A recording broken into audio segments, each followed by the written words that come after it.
It's the Print Factory Show, Week 13 edition. Obviously, we're going to recap Week 12. I got my normal crew with me outside of one absent member that's been gone for a few weeks now, and I got to bring in my boy Big T first because people want to know. I want to know, where is ODB? I mean, I've been trying to get him on. It's tough. I was out in Vegas. He had family. I couldn't even see him when I was in his own neighborhood. Tough scene. He's just busy. He's too busy making money. He's too busy picking winners. Tonight, I said he wanted to do the show tomorrow. Just couldn't. It just didn't work out with all of us with the football tomorrow and the Showdown stuff. But yeah, he's playing like 600, 1,200 at the Bellagio tonight. The high stakes poker, 600, 1,200. That's more important than the show, he said. Very hurtful, but he's got money to make. Got to make that money, man. Dunkel, speaking of making money, how much money you make the people this weekend? Talk to us. How'd the week go? It was actually a very good weekend, except for Saturday. Saturday was a disaster. And in typical me staying in form, I won't talk about the winning days at all. Saturday, let's talk on Saturday. No, so yeah. God, Saturday, you sucked on Saturday, Dunkel. Saturday, such a shit show on Saturday. I mean, what is wrong with you, Dunkel? I had another good week in the MAC. But yeah, Saturday was a toughie, but you move past. It was nice to sweep the Sunday day and afternoon games. Only Dunkel could win 6 out of 7 days last week and then talk about Saturday. It's literally unbelievable. I mean, give us the NFL love at least. I mean, this is an Imagine NFL if we show. did that DFS wise, like if you ship 100K one day, you min cash a bunch, and then you lose like Saturday and you come on, man, I was freaking terrible on Saturday. I can't believe I lost. It's all about self-reflection. A lot of mirrors in my house. But yeah, NFL was a really good day overall. It was nice to fade the Vikings. I continue to say, take a little victory lap, if you will. I've been a Viking whisperer this year, good and bad, or I've just kind of had the right read on them. And overall, I'll have it exciting. I'll have some things to talk about with Detroit, who I can't stand week to week. So it's a perfect storm for the Vikings this week, but we'll get to that game later. And sophisticated JSU entered the chat today with the blue light glasses. Yes, I'm here. My girlfriend told me before I went on that I looked like a loser, so I'm going to keep this look. Hopefully she's watching, and hopefully she's enjoying. Hi, honey. And hope everyone else enjoys too. So I'm a fan of it. The glasses have helped me. The headaches, man, I'm telling you, the headaches are rough when you're doing this every day, and it's helped. I'm not going to lie to the people, but we're here to give NFL winners. We're here to talk some Week 13. We're going to get into it as soon as I get through this, which is obviously hit the like button, hit the subscribe button, that red button in the bottom right-hand corner. It helps us, continue to bring these shows to you guys for free, which we do every week. We actually have weekly free shows, Monday through Friday. We have weekly free NBA shows, the Hardwood Show, 4:45 Eastern time. That's every single week pretty much. So, if you're not checking those out, those are free shows you can get. All we ask is you hit the thumbs up and you hit that subscribe button. That's all we need. And then obviously we do this show on Wednesdays, either 9 or 10 p.m. Big T changes it up on us. We started out doing it at 10 p.m. Then the boss said, nope, we got to change it. It's got to be an hour. We got to start at 9. So me and Dunkel just said, okay. And maybe that's why ODB hasn't been here. Tony might've just screwed him with the time because Tony is the boss and we have to do what the boss says. Right, Dunkel? Are you done yet? Are you done talking? Yeah. When the boss speaks, I listen. And I think ODB is 1 for 12 or 1 for 13 on Wednesday nights. Which, yeah, I mean, definitely hasn't made many Wednesdays. That might be the issue with him. Yeah, so we figured it out. We figured out where ODB Tony, he was giving too many winners, and Tony was like, "Hey, man, you got to take a few days off. Like, come on, like you're great and all." ODB's the man. I love him. Hopefully, he makes some money tonight in poker, but we'll get through it without him. Again, guys, we're going to give away, obviously, a $5.55 ticket. I'm going to do that. You are. You got to take credit. You're giving it to the people, JSU, because that's what happens when you pick all winners last week. So two things are true with this statement is one, this will actually be me giving away a $555 ticket where you're going to literally, I'm going to PayPal you from my PayPal. So you are getting $555 of my money. Like this is mine. And that's going to turn into $1 million. Yes, right. And that's what we're hoping for is that you can take that ticket, which I'm giving away one ticket, by the way. Someone asked in the chat, not how many. All right. It's one ticket. It's a $555. Leave it to the chat to be greedy. He's giving out a $555 ticket and they want more than one. They want multiple. I mean, they want a ton. I get it. We try and give back to the people. I always want to give back whenever I do well. I try and give back, and that's what we're going to do. Obviously, we want to give it to a member, though. So if you're a member, you're watching the show, obviously you're in the YouTube chat.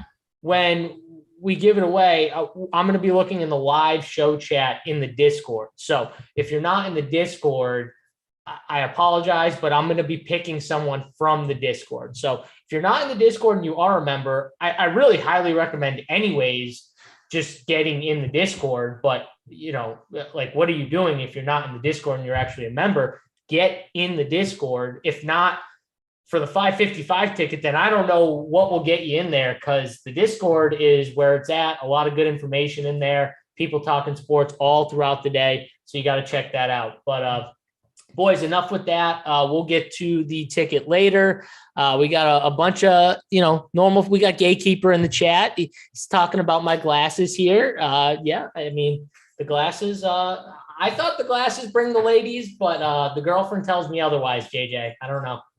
I think, first of all, I think the hat with the little bit of hair left on, I think that's a good look. So, like, I'm not doing it, but, like, it's kind of, it's a chill look. I mean, yeah, I can't pull it off, but it's a chill. I haven't gotten a haircut. I haven't gotten my haircut yet. So I'm kind of a little, I was supposed to get it a couple weeks ago and I didn't get it yet. So kind of thrown off by it. I'll tell you this, JSU, if my wife said that a pair of glasses I was wearing looked ugly, I'd buy them in every goddamn color.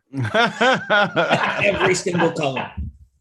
See, you're like me. I kept them on right after. Tony knows this. I'm the worst. Like, if I'm doing something or I say something, I'm just going to do it more. If you tell me it's bad or you don't like it, like, that's how I am. So me and you are the same there. But all right, enough with that. Let's talk about the Week 13 slate. Let's get into it. We'll quickly breeze through the Thursday night game. Maybe just give our quick thoughts on it. If you want more thoughts on the Thursday night game specifically, me and Tony and Tambo do a Thursday night showdown show every single week on Thursday, 3:45 Eastern time, where we'll talk the showdown. We'll give you the winners, all for premium members at RunPure Sports. So if you're not a member, you want to become a member, get in there. RPS Heater 25 should still give you 25% off your first month's subscription. So check that out at RunPure Sports. But let's get into it. We got the Dallas Cowboys and the New Orleans Saints here. Cowboys, 4.5-point favorites. 47.5 is the total. I'm pretty sure we should be getting back Cooper and Lamb.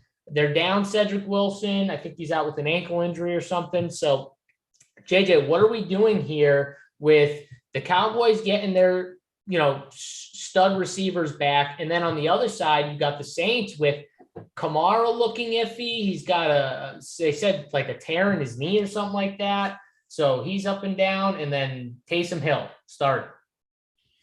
So best bet under first half, 24 points. That's at FanDuel -120. You could probably get 23.5, but it'll be dog money or a little less than normal VIG. So the logic is, sure, Dallas is getting back all their weapons in terms of CD and Amari Cooper, supposedly. But I have some questions in regards to continuity there. And Dak, believe it or not, has not looked all that great since he's come back. Sure, they beat up on the Falcons, but everybody's this year has beaten up on the Falcons. Also, believe it or not, this Cowboys team, they're like in the bottom 7 or bottom 8 in the league in terms of points they score in the first half of games on the road. I know that sounds like a pretty unique stat, but the New York Giants are actually score more points than the Dallas Cowboys do on the road in the first half of games. This team has not looked good early on. And then, don't get me wrong, they had a awesome start to the year, but they've kind of skated since Dak's gotten hurt. And look, if the Saints truly run out Taysom Hill, if he's healthy enough, I mean, the Saints aren't exactly going to pile on points in this spot. If anything, they're going to want to milk clock, eat long drives, and at the end of the day, just get first downs. This team has just not gotten first downs in like 4 or 5 straight weeks, arguably since Winston's gone down. All their points for the Saints, I think like 65 or 70% of their points have come in the fourth quarter since Jameis Winston's gotten hurt. And a lot of that's because Trevor Siemian is doing nothing for 3 quarters and then teams are going into a prevent. You might see something similar here where if Taysom can't move the ball against Dallas. Dallas's defense has had some issues, though, especially recently. But I think it goes more to the fact that their offense isn't succeeding the way it once was or first was. All in all, I think that even though Dallas is getting weapons back, even though Taysom Hill may start, even though Kamara may come back, to me, this Saints defense is playing much worse than their caliber, especially recently. And Dallas just can't get out of their own way early in ball games. I think it's a big number, first half 24. So I do like that under. Tony, what do you think here? Dunkel likes the under. I don't hate the bet here. I mean, Saints, that offense doesn't really scream a ton of points here, personally. What do you think? Yeah, I love the under. I love Dunkel's take. Whenever Taysom plays, bet the under. See if the Nuggets can hit a 3 right here. Dude, Barton just chucking air balls with 3 seconds left. The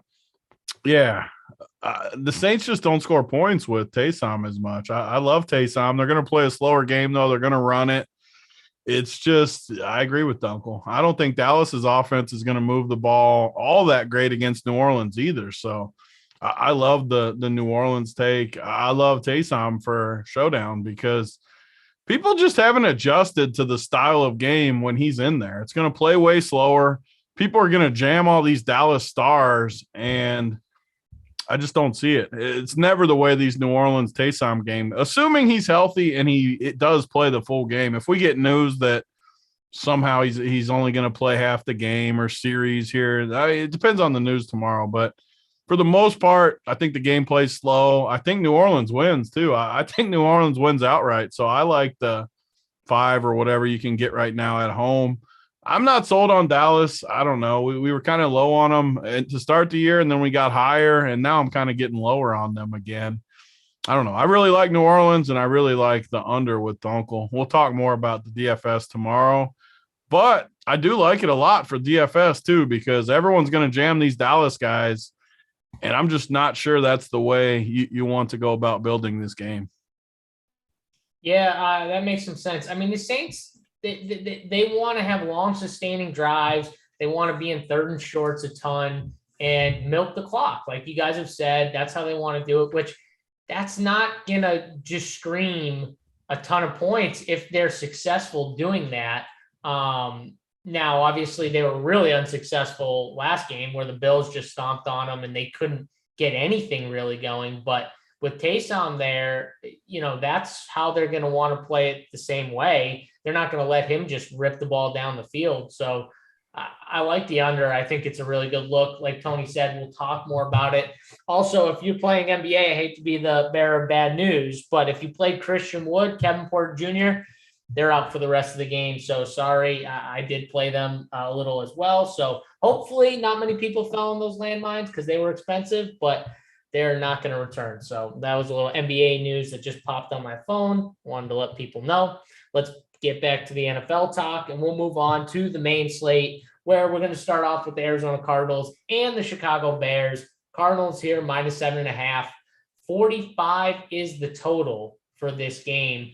All right, so Dunkel, rolling with you to start. What are we doing here with this Chicago team that, I mean, watching them on Thanksgiving was rough. Obviously, watching that game was really tough to watch, in my opinion anyways. Well, what do you think of the Bears here against the Cardinals? Yeah, so assuming at this number that Murray's back, I'd assume you're going to lay 8 on the road. I can't imagine Colt McCoy's making the start here. I guess, but that's not official yet, right, JSU, as far as Murray starting? It's not official, but it does seem like he's trending that way. Limited practice on Wednesday.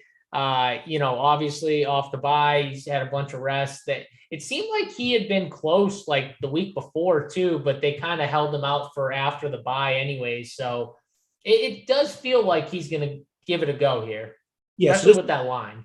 This would be a fade spot for me. I know this is going to be very likely to be a popular teaser spot, especially at 8, 7.5 ish. Andy Dalton going for the Bears, I'd assume. Either way, like I think Dalton's better for this offense right now. I'm not saying Fields won't be better than Dalton in the next, season or so, but right now Dalton's a better thrower of the football, and Dalton's better for this offense. Pretty tilting for me with the Bears on Thanksgiving. The Lions head coach Dan Campbell blows. Somehow, some way, after a defensive delay of game, which would have stopped the clock anyway, he uses another timeout, which he didn't need to use because the clock was already stopped. And that's the reason. That is the exact reason why Chicago was able to knee the ball out instead of being forced to kick the field goal. So, yeah, kind of tilting to know that if you bet Detroit, you covered because their idiot head coach didn't properly use his timeouts. But I digress. Andy Dalton's better for this offense. My issue is, who knows what flavor of the Cardinals you're going to get if Murray comes back. Is he going to be MVP candidate, Kyler Murray, or are they going to ease him back in, not run him? There's still a decent amount of games left. Even if they bring him back in, I can't imagine they're just going to let him loose in terms of wanting him to run and all that. Their path to the Super Bowl is him staying healthy. But as it relates to this game, I'm going to stay off it. I think the total probably is a little high at 45.5, but we've seen Arizona pile up points when they feel like it. I just don't know if this is a spot where they, quote unquote, feel like it. The Bears offense is atrocious, though. I can't believe Nagy is still coaching this team. But Dalton again, for me, Dalton is a very slight upgrade to Fields right now. And if Dalton plays, I think that does help their passing weapons. It's just an ugly game. The Bears aren't a team I often get right either. So I'll stay off this game. All right, Tony, Dunkel really doesn't want anything to do with this game. I kind of don't blame him with the Murray, a little uncertain, but it feels like he's going to play. And then the Chicago thing. I also, though, I will say, if Murray does play, Chicago just feels like they're giving up, especially against a really good team like Arizona. If Murray's back, like Murray could get them up big in the first quarter, and Chicago could just mail it in. Yeah. First of all, I got to call out Rubio. I told Dunkel this earlier, but we were on that Sunday night show, and he said I lost a bunch of cheese on the bet side. I went back and graded all my stuff, and I went 5-0 on those teasers, Rubio, so suck on this. I don't know what you're talking about. That was a bunch of units. It was a good week. Yeah, I think I lost almost all of the straight up bets. I think I won one. But when you factor those teasers in, I had a winning week. I'll admit it when I have a bad week. Don't call me out when I do good, though. I had a decent week. And the only reason I bring that up is because this looks like a teaser game that definitely isn't going to lose. 7.5. Like Dunkel said, everyone's going to tease it. I get it. But, man, I just don't see the Bears. I think the Bears are going to lay down. So that's why I like these teasers. They just sometimes you just kind of put it in there and you just take your chances because I don't know. I think the Bears are going to lay down a little bit. I like Arizona. DFS-wise, though, I don't see a ton DFS-wise. I think this game, they could try to figure things out a little bit with Kyler coming back since he's been out, 3 weeks now or whatever it's been. So I think they might take a week to try to recalibrate things, get Hopkins going a little bit. I don't know. I don't really see the need to play anyone in this game DFS-wise, but definitely Arizona on the teasers this week. Yeah, I think if you want to give one person, maybe James Conner at 5'9", a lot of good running backs on this slate could get left out. I think he'd be a little interesting if Kyler came back just because it's just going to. We're not playing that dust ball this week. Who, James Conner? Yeah, we're not playing him. He hasn't cracked a hundy all year. Running back's too loaded. What do you mean he isn't cracked? Like he hasn't had over 100 yards all year. That's because he scores touchodowns. Like that's all he does. If you want to bet on the touchdowns, then jam him in there. I'm just saying. No, but I'm just saying. Like, look at what he's done. He's got. his fantasy points look good. I'm just saying running back is loaded this week. I don't. It is. It is. I don't like Connor. All right, that's if you want to bet on him running 2 in, though, he might. He probably will. He has all year, so he probably will again. I'm just saying, you asked what he's done. JSU practically short-circuited when you said James Conner's just. He did. Now he's going to end up playing him because I made fun of it. That's why I don't like making fun of some of the dudes. I'm not gonna go crazy on him. Oh God, what is Tyler Hero doing? He's rolling around on the ground.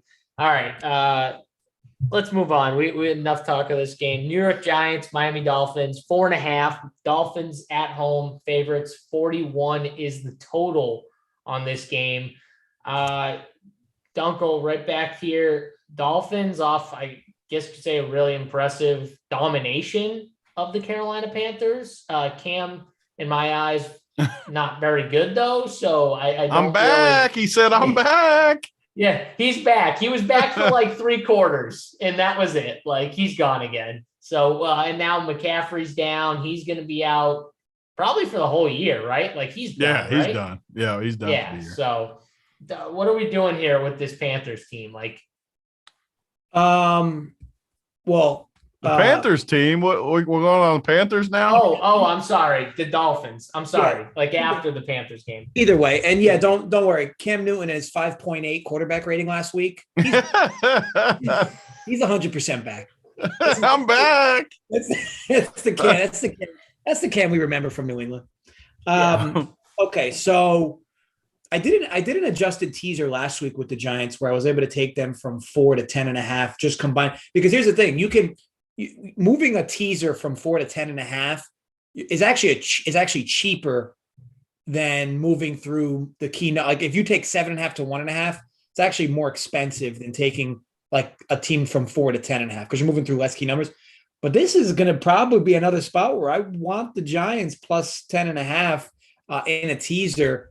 I'm out. The Dolphins. I'm out. I'm cutting you off, Dunkel. So Tony, what JJ just did there is he somehow brought up the winner, the free winner that he gave out on Twitter. That's what he acknowledged like half of it without actually telling the people that he gave this out on Twitter. I loved it. I liked the tweet. Yeah. I said it on our Up to Lock show. I said JJ gave out he had the bad bet. Saturday though, JSU. Yeah, he had the bad Saturday. JJ gave out a free bet. I love the bet. I think it's a really good look. JJ, why don't you tell the people that free bet that you gave? That was an absolute lock because both teams ended up winning the game. He doesn't even remember it. He blocks out his winner. Yeah, let's not forget, guys. I had a rough Saturday. Okay, exactly. So yeah, the Giants play tease with the Packers was definitely an easy winner. Both of them went outright. To me, so the Dolphins, it's not getting said enough. It doesn't matter who the wins were against. Teams won 4 games in a row, and as crazy as it sounds, they're kind of, dare I say, back in the playoff hunt at 5-7. If they and look at the next 2 games, the Giants and the Jets. Then they play the Saints with no quarterback. And then who knows? I mean, look, this team in theory could win 3 more in a row, which would bring them to 7 wins in a row, which would put them above 500. This team's heavily motivated. I just think this line's a little wacky. Like that. I mean, Miami hasn't beaten anybody. They beat Carolina with Cam Newton. They beat the Jets. The Ravens win was nice, but it was a short week and just an odd game from Lamar. Then they beat the Texans. To me, this Giants team, when they're a small underdog, they're good. The problem is they just don't usually close out games. Now, they closed out the game against Philly, but I would attribute that more towards Philly playing poorly. But the good part is in here in Tua and this whole Miami offense, they could also play poorly. I would, like I said, I think this will be a teaser that goes underused this week, but I think pushing the Giants up to 10.5 is a solid look. This is a team that normally keeps pace with teams that they're not inferior against. As long as they're not playing teams like the Bucks, the Rams, this Giants team can be competent with most teams, especially a team like Miami. So yeah, ultimately this will be a team I mix in with teasers, and I will give out who I'm going to tease it with once we get to the next game or the game that it's going to be with. There you go. So you're going to get another free winner from Dunkel as we get on with the show. So stay tuned for that. I love it. I agree with everything Dunkel said, where the Giants play teams that, aren't like the elite teams. They play them well, like they do. And I wouldn't be shocked if they won this game outright if Daniel Jones is healthy, obviously he had the neck issue, I'm pretty sure. And I think I saw in the chat, someone said he did practice today. So that would be a good sign if he did. I didn't see that, but I don't think they said he has is playing. Well, they said after Wednesday's practice that he has a chance to play. That was reported today. Yeah. So, all right, Tony, you don't think he plays, but either way, I don't think it matters either. The dude is freaking awful. I love this game. I love Miami. Miami's on a roll. Their defense is good. I think the Giants are I watched them the last 2 weeks close, and man, they were bad. I don't know how they beat Philly. It is exactly what we said on the Print Factory, though, where they just played Brady, played that soft coverage with no pressure. It isn't going to work on Brady, obviously. Brady's too good for that. And then we said Hurts. It'll probably work on Hurts. It did work on Hurts. Playing the – and I don't love Tua, but I do love this Miami defense, and I just don't see how the Giants are going to score many points. I think the number's too short. I'm okay with the teaser with Dunkel, though. I like teasing it up to above that 10. I don't think Miami's going to, like, go insane scoring either, so I could see that. I could see this game falling between the number and the teaser number, which makes it – I don't mind even doing that. I don't know if Dunkel recommends that, and I'm definitely not a pro bettor by any means. But there's tons of times where I'll tease the Giants up, and I'll just bet the Dolphins at -4. I'll get that nice little middle. I'm okay with that. I mean, it's a little bit of a hedge, and I think you got a good chance at winning both of those. I just think the Giants are, man, they look terrible the last 2 weeks. They might actually be better if Glennon plays. Danny Dimes has just shown me absolutely nothing the last couple weeks. I mean, he has been so freaking bad. But back to the DFS side, I mean, I don't see much DFS-wise here. I mean, you can play Saquon if you want, play Waddle if you want, but this game looks like a defensive battle for sure for me. So Snyder is in the chat. He says, I want JSU's Gaskins take. My take is that he sucks, but he scored 2 goal line touchdowns. That's my take on the matter at hand. He did score 2 touchdowns, though, for you, so I'm happy. I hope you rostered him. 2 touchdowns and still 19 points. Yeah, he got you that 19 with the 2 touchdowns. So, I mean, take that. Take the 3.1 yards per carry. It's fine. Like, it's just whatever. Dunkel's even nice to the trolls. I mean, dude is in the chat trolling Dunkel, saying he's only up 1 unit. He's even nice to the trolls, JSU. Oh, he's digging out of a tennis hole, he said. He's digging out of a tennis hole. These are the facts. Hey, I respect it. Trust me. If you're saying you don't think Dunkel knows what he's doing, I mean, he tells you anyways what he's doing. Whenever he loses, you know about it. So, I mean, I don't see the problem being up anyways. Like I've been around books my whole life, run books, been around, 99% of the people lose money. If you told me I could have fun for the full year and win a couple of units betting, sign me up, JSU. I'm good with that. I mean, you know how many people dump money? What's wrong with having a plus in your column? If anything, nothing. If anything, call it insurance policy against yourself. There you go. That's it. What are you supposed to be up? 400 units? I mean, what are you supposed to be up? Yeah, I mean, I don't know if people know this. I mean, every bet I make is 1 unit, and occasionally even to Tony's. No, you got the gay little half unit ones too. Those little softies, the soft half uniters. Sure, if I did every bet as a 10U, yeah, it'd be up to 1,000 units or 100 units. You don't pull the man going quarter unit. You don't. Travis does go quarter unit a lot. Yeah, drop the 10-cent hammer. Oh God! All right, let's go on. Don't forget, hit that like button, guys. Hit the subscribe button at the right-hand corner of the video. That red subscribe button. Let's go to the Bucks, though. We got the Bucks and the Falcons. Bucks 11-point favorites here. 50.5 is the total. This is in Atlanta in the Dome. Tony, I'm coming to you here first. Brady let a lot of people down, including your boy JSU. He hurt a lot of people's feelings here, but tell me how they don't stomp on this Atlanta team. Like put up 40, like 35 to 40 points in this game. They have to. Yeah, they have to come back and lay a whooping on this Atlanta team. I mean, GFS wise, I'm not going to come back with Brady. Just for one, I don't really like playing spots like this where they should blow them out. In my mind, I don't necessarily go that much. I do like that a lot of people are going to come back with Lenny, though, after the week, because I am not going to do that. I mean, the running back's loaded as we go through these games. And on paper, it is going to look like a great spot. He just crushed. He's been good all year. Now he gets Atlanta. They're favored by 10. They're on the turf. Everything about it is perfect for Lenny, which is good. I like that because when I don't like it, I want the spot to be perfect for him. I could even see them getting work to like Ronald Jones and kind of spacing it out in here, not running Lenny into the ground when they're going to need him for the stretch run. So I could see this game spreading it all around, getting out of here with a W. Fantasy-wise, I really don't think, even though this is a high total, the prices are pretty fair. I'd be okay with using any of these pieces, but I'm going to set a rule, probably not more than one Tampa Bay guy per team, and that's not going to be Brady. So if you land on Godwin, Evans, Gronk, I mean, if you wanted Lenny, I'd be okay with it. Ronald Jones, I think, is a sneaky play, but running back so loaded that you just don't need to. No, really Tony, you can't play Ronald Jones on this slate. Yeah. I just think it's a sneaky play. I'm not going to play it, though, obviously. I don't like it. That would be like a showdown play where you could jam that thing right up there. Like Ronald. Like, I'm just saying, I won't be surprised if he scores twice or something. And, I'm not going to play him, though. Well, as far as fantasy, though, I'm not. I mean, you can even play Scotty Miller. We talked. What about flop lag on our boy Scotty Miller? 3K again. He got one deep ball last week. Two. Was it? Two deep balls, whatever it was. He's still 3K. Scotty. Yeah, I mean, I don't hate it.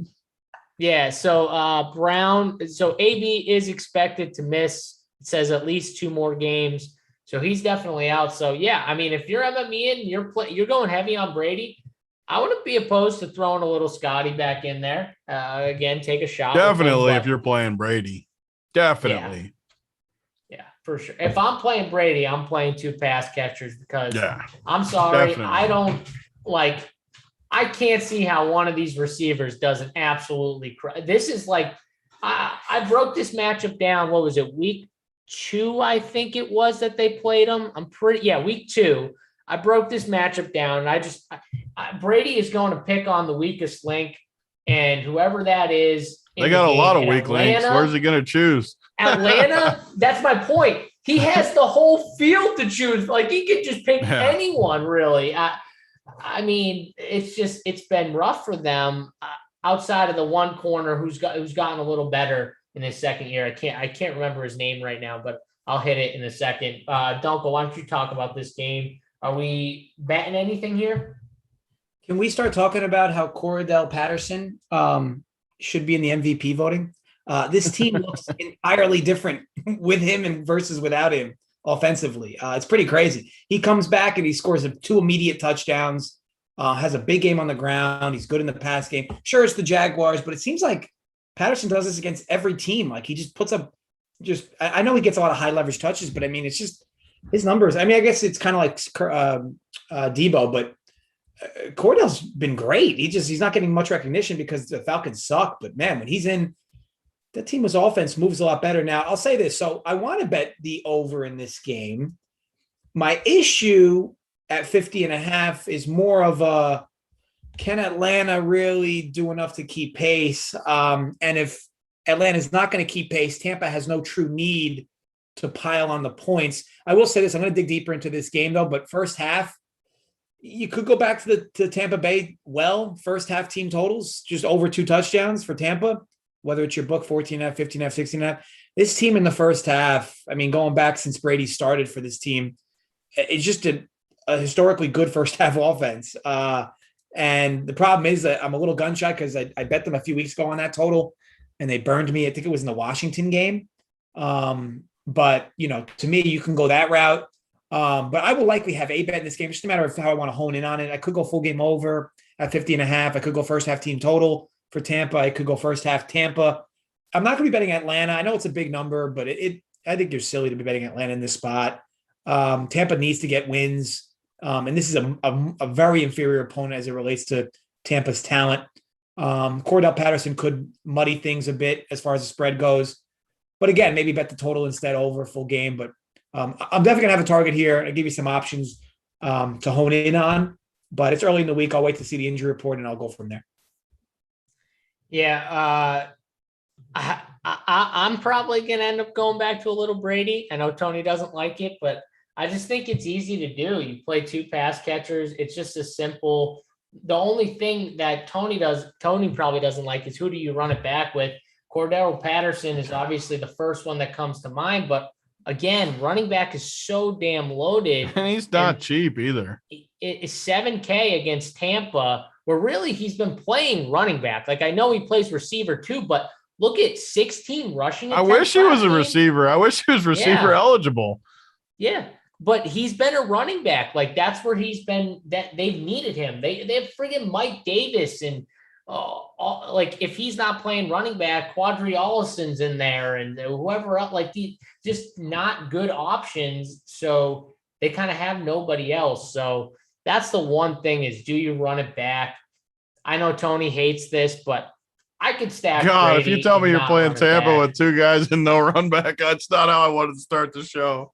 You don't like it, but when Brady scores 35 in 3 quarters, God, it has 5 so bad. touchdowns. 2 times this week, dog. I haven't made fun of JSU. Like, I'm gonna play. You know what I'm gonna do? In one team. Let me talk to Dunkel first. No, before you say this, I know what you're gonna say. In one team, I might play the Tampa defense with Brady and 2 pass catchers. That's how this game's going to end, like 42-10. Yeah. I mean, Dunkel, I make fun of JSU a lot, but I don't usually mean it. I usually do it just to like troll. But yesterday I just butchered him for a terrible NBA play and it didn't work out for him. And I'm going to double down and just say how bad it is to play Brady with 2 pass catchers and no run back. Yeah. It's bad because the winning Millie Maker lineups for like 8 out of the last like 12 There's 200,000 teams in that thing. Literally had no run back. To use that to prove you know the what, point. Tony? If you watch the recap show that we do every Monday, I did, and I was laughing at you guys these. while you talked about it. Because of one team wins a combo, there's 200,000 combos in there. The best part is you're cutting out, so I didn't even hear like anything you said. It couldn't have been my end. It had to be your end. Did you hear me, Dunkel? It was a little broken up. Oh, my connection's going out. Yes, your AOL internet. Yes, your AOL internet. That's what I'm talking about here. Finally, something goes right for JSU. I finally beat Tony. Dunkel's just saying that. No, he's not. Dunkel never takes my side. He always takes your side. It's very hurtful. Always. I had all the momentum going too. That's terrible. That's not true. That's not true either. I'll shit on anybody who has a bad take. This reminds me of last week when you guys made fun of Green Bay. You guys made fun of Green Bay. Both of you guys. Hold on, both of you guys. And then wait, Tony, you're gonna love this. Dunkel goes after you guys made fun of me for like 3 minutes. Dunkel goes, but JSU, I can see your point because I do think a lot of people overrated the Rams after the first 3 weeks. He's like, he comes back to my side just to like hang out with me for a little, but after he makes fun of me for 3 minutes with you, just beating me down, telling you Green Bay was the winner. I gave that out last week. You want to give JSU gives winners? I gave that out. See, Dunkel just left the show because he knows gone. It was his connection the whole time. Oh, he brought it down. His connection was fucking us up. That was what it was. It was him. Yeah. We're back together now. That's right. We're together now. Dunkel. Now that Dunkel is gone, okay, this is what's going to happen. For the ticket here, guys, $5.55 ticket. Tony, we got to think of something good while we wait for our guy Dunkel because we can't just – it's tough to do the show without our man Dunkel. So we got to think of something for the people to do. And I feel like it should be, I want to say something that give me something that you would do for the holidays for someone else if you won $1 million? Something cool like that, because it is the holidays. That's a good one. I do like giving back. I always do. Every year, my gym did Toys for Tots for 10 years, 9 years, whatever it was. This year we're giving back. We're actually doing, one of my coaches works with, she also works with like foster home kids and stuff like that. And we're doing something for a couple of those kids. So we got like a little list that they wrote us of little presents and stuff for some kids and even some teenagers too. So something that I love to do is give back. Blessed to have the job that I have and be able to do what I love to do, and to give back is the best thing. So I want to know what you guys would do if you won $1 million, how you would give back to anyone, community, people, kids, how you would, pay it forward. So live show chat, give me your best one. You can just like at me so I can see it easier, and I'll read through them and we'll pick a winner at the end of the show. That'll be the way we do this. All right. Like it. Sound good, Tony? Love it. I got to make sure the boss man gives me the okay. That's why I asked. Oh, yeah. Here we go. What's that yellow hat, by the way? I've wondered what's the hat? Got it from that place when we were filming in Miami. Unknown. Oh, okay. It's like a store in Miami. Interesting color too. I kind of like it. That's the only reason I wear it. Honestly, I like that because everything I wear is black. Like I have so many black hats. Sometimes I like to just change the color up a little bit. Yeah, I'm a black and gray guy. Yeah. That's all I got is black. I'm looking at every hat. Every hat I got is black and gray. Yeah, like no, but I'm talking like everything, like shirts. Oh, me too. Like everything, and I get made fun of like when I go to like everything I have is pretty much black and gray now. Oh, me too. Little red in there, but for the most part. All right, we'll get through the next game. Hopefully, Dunkel will jump back in and join us. I mean, Tony, this must be a rough connection here if Dunkel's not back by now. I mean, what's going on? Yeah, I mean, he might be heading to the orchards with his lady. I mean, hand holding. I wish I could pull that picture up. I don't think I still got it. If he came back and I had the picture of him holding hands in the orchard gardens or whatever. I wish I could just be on here with him, but see that picture instead of his face. That would be great. Just like, and everyone else that would see it too. If Simon could do that, that would be pristine. If we could just hear his voice, but you saw the picture of the hand holding or kissing or something. Yeah, whatever that it was. Would be top notch stuff. Him in the orchard holding hands, whatever they were. I wonder if I still have that going on. All right, let's get to Tony's Colts. This is what I want to talk. Tony's Colts. We can start with Tony here. Colts -8.5, 45.5 is the total here against the Texans. Interesting though, Tony. Only 8. I know it is in Houston, but man, the Colts have played really well.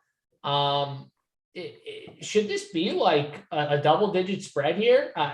I think they honestly deserve that. Yeah, the Colts, man. You know how I've been on them winning the Super Bowl. They blew another game last week on me. And I mean, just look at their schedule. It sounds like I'm just making excuses.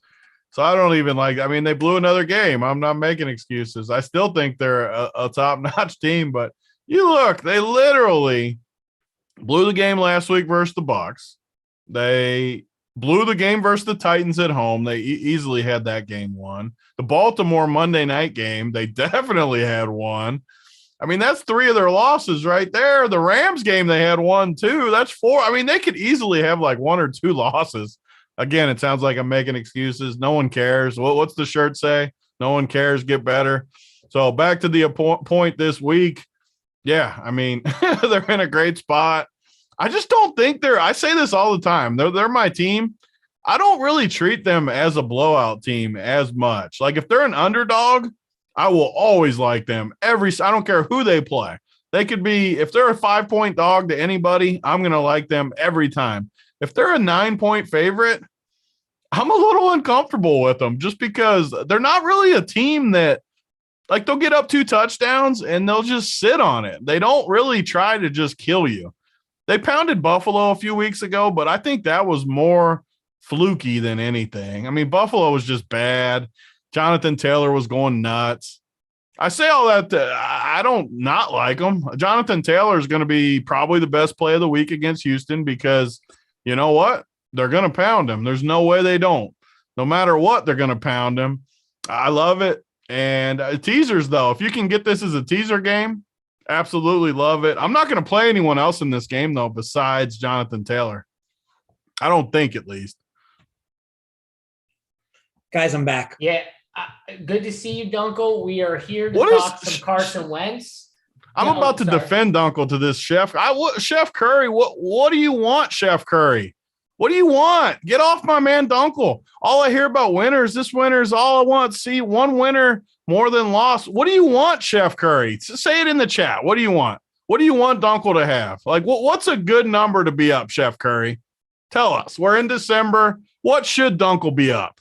Don't let him get to you, Tony. No, I'm defending my boy Dunkel. Well, what do you want, Chef Curry? Let us know. What should he be up? I mean, he's up in my background. I'll tell you that. Yeah. So I leave for a few seconds, and yeah, I mean the inmates are running the asylum. You tried to blame my connection too, and it was your connection. Let me just say, Tony, that background looks pristine. Thank you. Yes. Thank you. I was making fun of Tony's connection, and yes, ironically enough, mine blows up. So yeah, karma. That's what that would be, karma. JJ, so we're on the Colts-Texans game. Tony, has obviously interest in Jonathan Taylor for DFS. I think that this line, honestly, should be double digits for the Colts after how good, in my opinion, they've played the last few weeks against the Texans, even be it in Houston. I think the Colts deserve to be 10-point favorites here. I don't totally disagree. If you don't have to worry about motivation. I mean, this Colts team needs to win games. I think I saw that their team total, their season win total is 8.5. It's kind of crazy. They'd have to win 3 of their next 5, and they're going to win this game. Good game coming up against the Patriots. And then they get the Jags again. They have the Raiders at home. This team should be able to win 3 more games. I know it's pretty heavy vig, but this team should end up with 9 wins and might. That's like an easy win, I think. Though it might sneak into the playoffs. What's the juice on that? It's heavy. I think it was minus 180. If you bet that, you'll be up 2 units for Chef Curry. To me, I think it's just a matter of, they're not going to they're going to win 3 games over this last stretch. I mean, unless somebody gets hurt, they're going to win 3 games out of these next 5. Just a matter of which ones. As this one, I'm going to stay away. I haven't had a lot of success in these big inflated spreads, and I've never really bet these to begin with, anyway, even prior to the season. So. I'll stay away. The line kind of makes sense. I get what you're saying, just where they should be double-digit favorites, but if they are, that would imply that they would be like 16 at home, and I don't think they would be like 16 here against Houston at home. Yeah, this is a good Taylor spot though. He's been incredible. I watched the game. I never even saw him have big runs, and somehow he ended up with 85 yards. He was bad last week, and he still got 20 fantasy points. Yeah, a lot of it was in the end, Dunkel, I think too. I know he scored the touchdown late. I know he got that 4-yard punch late, but yeah, I mean, I felt like I watched most of the game, and it was like at the end of the game to see him at 85 yards was pretty incredible. But it goes. My biggest thing here, Tony, and I'm interested in your opinion here. I felt like the Colts played a great game, and they still lost to the Bucs. It's just the same issue they've had all year. When they get up, they just don't go for the throat. And I don't agree with what everybody's killing the play calling, saying they threw the ball like a ton. That's what you do against Tampa. That's part of being a good coach team. Why don't people get this? Why would you want to run into that defensive line of Tampa? I get that you got Jonathan Taylor. I get that. But these old head football people are like, how can you not run Jonathan Taylor more when he's your best guy? I don't agree with that. If you should run. If you like this week, run. You should run this week. Why would you run on Tampa? You should throw the ball. So I call that good coaching. And yeah, it didn't work out. They just blew the game. I mean, they had a random turnover when they could have gone up 17. It's just what the Colts have done all year. They're my team. They played good, and they just let teams hang around. And did it go overtime, or did Brady win at the end of regulation? Whatever it was at the very end. I think it was the end of regulation. So what are you talking about? Last week's game? Yeah. Yeah, Lenny ran that ball and finished that game with that touchdown, right? In overtime? No, it was at the end of the game. In the end of regulation, very end of regulation. Then, oh no, because the Colts got the ball back. They let him score. I remember now. Because then they got the ball back and they almost returned the kick. We almost binked overtime. That's what it was. They had like 20 seconds left and they almost returned the kick. And then, yeah, we almost did. Because I was happy when they let Lenny go in at that point because they were dead. They were going to kick a field goal and win it. And then they had at least some chance. They had 2 shots at the end zone. I stacked that game in so many different ways for DFS in like more than half my lineups and made nothing. You're going to preach to the choir because you probably didn't have Lenny like me. Yeah, it was. I mean, it was the highest scoring game of the day, right? I think it got there. It just the way it got there wasn't ideal. It's literally been the last 2 weeks for me, and I had to call JSU and vent on Monday or Sunday because I've literally called whatever. Again, get better. But the last 2 weeks I've been all over it. But I faded Taylor in the key game and then fit Lenny. So it's like I feel like I'm making excuses, but it's one of those things. You're right there. You called the right game. You just faded the wrong spot of the game. Lenny just pounded. I mean, a 50 piece from Lenny when you play Brady is just absolute pain. Yeah, when you know that you're always like, Tony, we've been fading Lenny for like, it feels like a year and a half now. And man, it just feels like we've been on the wrong side of the Lenny beatdown. So for sure, we got to get one right. I'm with you though, Dunkel. I was on that game too, every which way I felt like. But also news: if you're playing NBA, Ibaka is starting for the Clippers. So Ibaka and Zubac, they're going with the big starting lineup for the Clippers. So normal outside of that, Morris, Bledsoe, Jackson. If you're playing NBA tonight, that game locks at 10:30. But let's move on. By the way, Michael Pittman, what's that term? The flop leg term? Are we going back to Pittman, or is it just JT and move on? He's an example of it. I have to have a run back if I play Pittman. It's similar to that Tampa game. If I played Pittman, I would seriously play maybe even Wentz, Pittman, and Taylor, take that whole bundle, throw it in there, and then run it back with Cooks or something. I do think Cooks is a good run back. I mean, he's always getting volume. The Colts are pretty bad against guys like Cooks. Yeah, I'm okay with Pittman. To be clear, JSU, I know we brought this up on our show on Sunday. This is a spot where I would like to play Cooks. Yeah. Yeah. And if you do play Cooks, like Tony said, I think it is a spot where Pittman makes sense as like a secondary stack or whatever. Both those guys together. So I can see he is happening. Cheap again too. He's back below 6K, which is nice. He has a nice price tag, so it's not like you're paying 6-7 for him.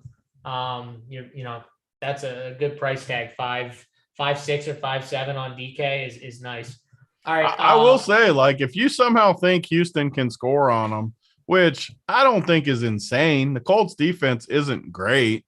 Like, you could definitely ship with the Colts have been the winner the last 2 weeks. So there's no reason to think they can't be close to the winner again this week if Houston can score at all.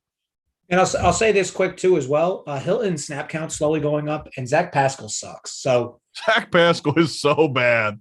He's my least favorite, maybe in football. It felt like Wentz threw him the ball 5 or 6 times, and he like dropped half of them. Like he wasn't even running the right route.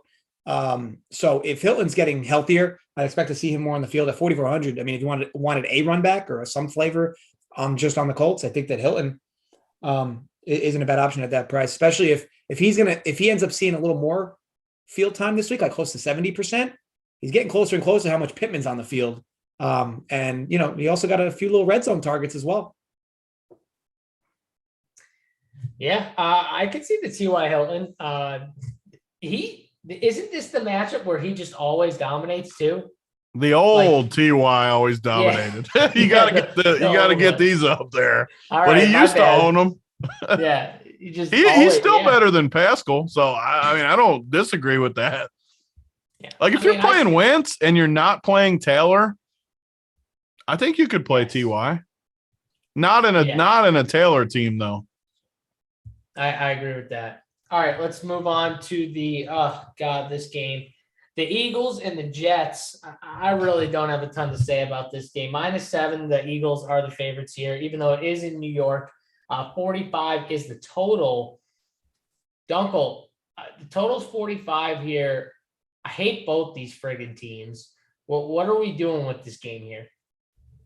Can we just admit, or can somebody just admit as part of the Jets organization that they shouldn't have drafted Zach Wilson? I'm not saying anybody they would have drafted would have had success in New York on this team, but woof. I mean, I'd argue he's the third best quarterback on their team currently. And the other two people are Mike White and Joe Flacco. So for me, yeah, anytime I got to line up to back Zach Wilson, it's never fun. It's a literal must-win spot for Philly. So I don't like teasing down 6.5 to 0. It's actually better EV to go the other way. But this might be a game I add in the teaser. I know I said that I was going to do Giants, another team. I didn't plan on it being Philly. But yeah, it is tough to envision Philly losing this game. I mean, and the fact that you can take it right to a half, Philly should be able to run the ball all over the Jets. I know that this was a bad game from Jalen Hurts throwing in his last game. But yeah, they should have no issue running the football. And I know that they didn't score much either, but to me, I just look at that as an anomaly. Philly was playing really well, and they just caught a Sunday where they didn't look right. Should be able to bounce back this week against the Jets. And I don't know how the Jets are going to score. Just consistently, I don't know where this team's going to get points. Sure, they played the Texans, and the Texans handed them a few points, but Philly likely won. I mean, Philly's like one of the best non-turnover teams in the NFL. So what happened last week was just like a complete anomaly. I do like Philly here. I don't necessarily want to lay 6.5. I'm just not a big Jalen Hurts guy. But man, their rushing attack should be able to find plenty of gaps against the Jets here. So likely a team I'll add in teasers, Philly. Tony, Going down memory lane. I can't even do this right now. That's a good guy. Whoever that is behind you. Oh my God, Dunkel and Mrs. Dunkel. Oh boy. I haven't used these in so long. It's been like over a year. I got them all just sitting in the thing. Oh God. The way we're looking at each other tears me up every time. Guys, if you haven't hit the like button yet, I don't know what else could get you to hit the like button. I mean, just look at that background right now. Look at it and tell me you don't want to hit the like button. If not for Dunkel, then for Mrs. Dunkel. Hit the like button. It's a great button up too. You guys, if you guys need to know where I bought it from, just let me know. It's a great button up. Oh, yeah. I love it.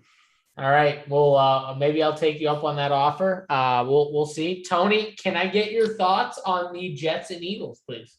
Yeah, I'm going to do us a favor and move it along here because I don't know if I've ever seen a game without anyone projected above 10 fantasy points. That's actually impressive. So, yeah, let's move it along. Okay. Yeah. If Miles Sanders were to be out, then I think we could look at some cheap running backs. But right now, we don't know what's going to happen. So that'll be something where we. The ultimate flop lag, though, would be if Miles Sanders does play, come back with Miles Sanders, because we've talked about it every week on the show. The Jets are the worst team in football against the running back, and no one's going to want to play Miles Sanders after last week. So. I just said I wasn't going to play anyone. I don't want to talk about it because he's probably not going to play. But if he plays, you can definitely get some flop lag. Jalen Hurts not being 100% healthy either might help the running backs because if he doesn't play, or even if he plays, he's likely not going to be 100%. I don't think he's going to be running around like he usually is regardless. So it'll help the running backs. Yeah, good point. All right, something to keep an eye on for sure. Let's go to JJ's team, the Vikings, against the Lions here. This is a 1:00 game. JJ will let you know why that's significant in a second. But Vikings, 7-point favorites here. 47 is the total. Dunkel, is it a Kirk Cousins week here? Is it Kirk Cousins season against Detroit? So, yes, this time slot is great for our boy Kirk. However, whenever the Vikings are favored like this, they do this weird thing where they just step on the brakes with a lead and they go ultra conservative. And it's just not fun to watch. I mean, these two played about 5-6 weeks ago, maybe 7 weeks ago, whenever it was. And Minnesota had ample opportunity to put this team away and just continued to choose to run it on 3rd and longs and punt it back to Detroit, who was doing nothing on offense. And then all of a sudden, Dalvin Cook fumbles late and Minnesota's losing with 30 seconds left in the fourth quarter. Maybe they take a different approach this time around. I think Kirk Cousins could have a good game. My issue is I like playing Kirk in this slot when he's playing a better team than the Vikings. I don't like when, they're supposed to do well in a game that they're favored in against a defense that sucks. Also, for me, as far as like betting Minnesota goes, they're missing. Like if you see their injury report, there's like 8 starters on defense on the injury report this week. It's cloudy, or it's making things muddy on my end. I'll wait to see how this injury report plays out. Like I said, I want to back Minnesota's team total here over. I think it'll probably be about 27.5-ish. My issue is that like to rely on Minnesota to score that many points when they don't need to, because their opponent's not going to press them to, it's just difficult. So I think Kirk Cousins is, of course, in play in this slot. But man, I mean, you watch enough of him play in these types of games where they're heavy favorites, and Zimmer just loves to stick it up Kirk Cousins' ass on 3rd and longs in the 3rd quarter, 4th quarter, where you need him to kind of keep getting you points. So I'm going to likely sit on this to wait. But assuming all these defensive guys end up playing, or most of them end up playing, I'll likely just lay the 6.5 of Minnesota. Or better yet, just throw that into the teaser. This will 100% be a teaser match for me. If some of these guys on defense end up practicing on Friday, I will likely post a play on Friday. Minnesota teased with the Giants. All right, there you go. There's the teaser. Tony, what do you think of the teaser? You like the free winner?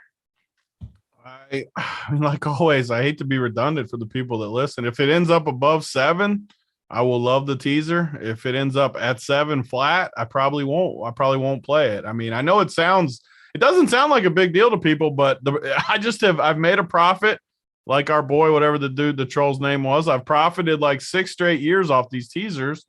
I'm just going to stick to the rules and take the profit. So if it's 7.5, I'll bury it. I'll love it. If it's 7, I probably won't take it.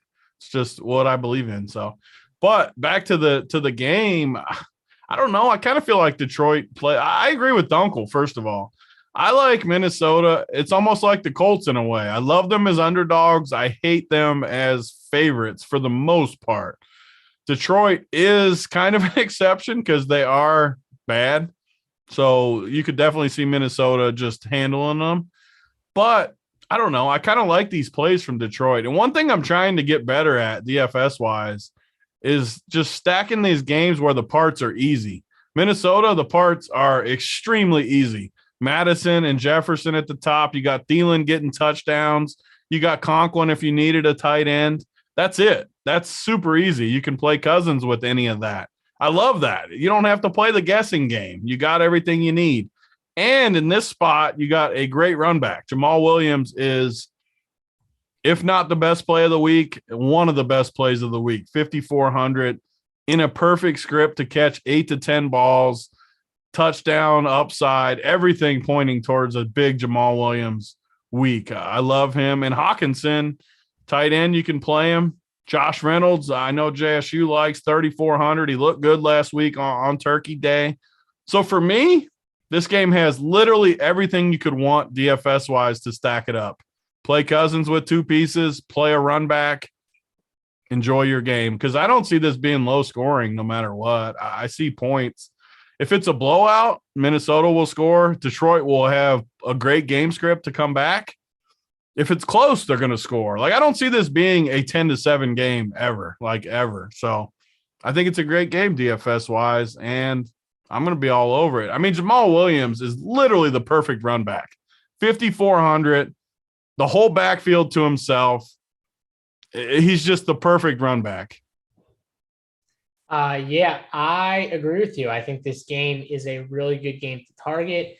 I think that you could go the Kirk Cousins route, stack this game up. You could just do like a secondary stack, though, where you play like Jefferson and Williams and Madison and TJ or Josh Reynolds and really just go heavy on the game, but maybe you play a different quarterback or whatever. That's fine if you like the, other quarterbacks. But I do think, like Tony, that there's going to be points in this game.